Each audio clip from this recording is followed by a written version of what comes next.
pre-COVID, is there anything that you strongly believed 18 months ago that the last 12 months or so has proven you correct or validated your beliefs?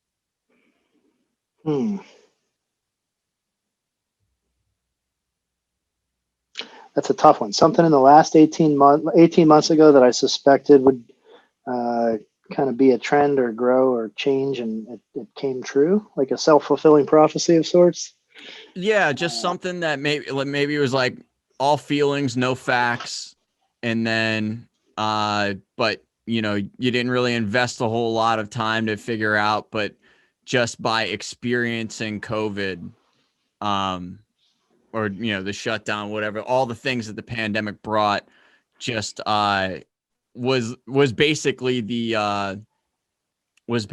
like the case study for validating Yeah. those beliefs. Yeah, I think I got a good one. So, are you familiar with the term inbound marketing versus like outbound marketing? Yes. So, let's say you're on I the mean, market go ahead and for, describe it for the people that are going to listen, but go ahead. sure, like let's say you're on the market to purchase a business product or service. You go out, you research your competitors, you narrow it down to the top two or three picks before you ever even talk to anyone or contact them. And then you select who you're going to reach out to and kind of go through like a courtship of sorts with, as far as like whether or not you want to do business. Going back like maybe 18 months ago, I've always felt, inbound marketing is more effective, especially if you kind of have the demand, like if people are actually seeking you out.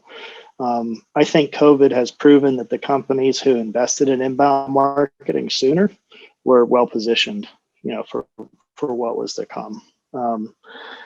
Digital advertising, obviously, that's still effective. Cold calling, as we all know, is all but dead. It's like the most annoying thing in the world when you get a cold call. Right. So I'd say I'd probably go in that direction, and then you back out like trade shows, conferences, that sort of thing. Like, what are you left with? So what would you prefer present day? Like someone contacting you and say they already spent 2 hours on your website. They kind of have an idea what you do. They're somewhat educated about what you're selling, or someone you called up who may or may not be a good fit for what you have to offer.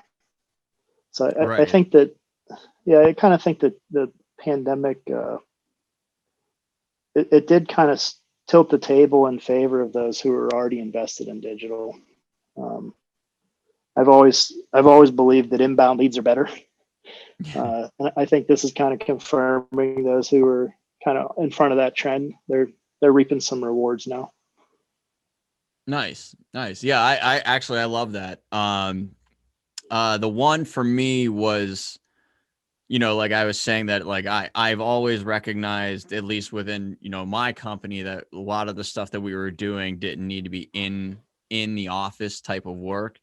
And I'm actually kind of afraid that now things are starting to clear up, that they're going to try to go back to normal instead of, learn some lessons from all of this. But like I think people have grown a new value for time, which I've always valued.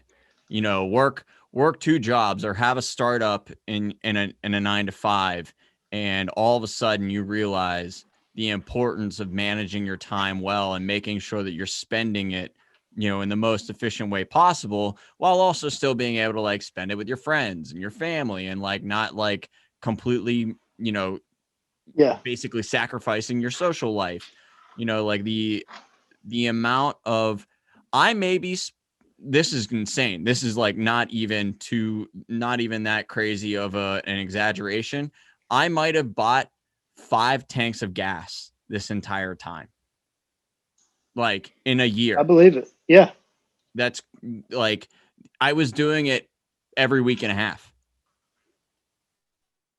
Yeah. So Think how I much time you save that you can reinvest into being creative and doing, strong work. Just from right, your, like, what was your commute every day? How long was that? about 25 minutes both ways. That's an hour right there. Yeah, easy. That's huge. And in like, not that like I wouldn't mind going into the office like like every once in a while or whatever, but like we just proved that I don't even need to be there for an entire year. Yeah, we just started going back 2 days a week pretty consistently, but not everybody, just kind of a like the client facing team members. And it was nice, mostly because like there was a novelty to it again, you know. Yeah. This week I'm going in 4 days. My office is about a 35-minute ride, depending on traffic and rush hour and all that stuff. And I enjoy seeing people in person. And it really depends on like what type of work I'm doing that day. Like if I'm like you know, coaching or quarterbacking something, it's nice to be in person. Um, if I'm doing something that's like kind of intense, it's kind of nice to have my dark, quiet basement here where nobody bothers me, because that's when I do my, you know, my thinking and my creative work. So Right. now that I think a lot of businesses have realized that you know, the world's not going to end if they let everyone go full remote, having that option, just even if you go back to like part-time remote, just having that option is really nice. Nothing's going to break. Yeah. I mean, Yeah. No, unless you work on an assembly line, then you don't have that luxury. uh, exactly. or Exactly. some, you know, certain hospitality businesses. But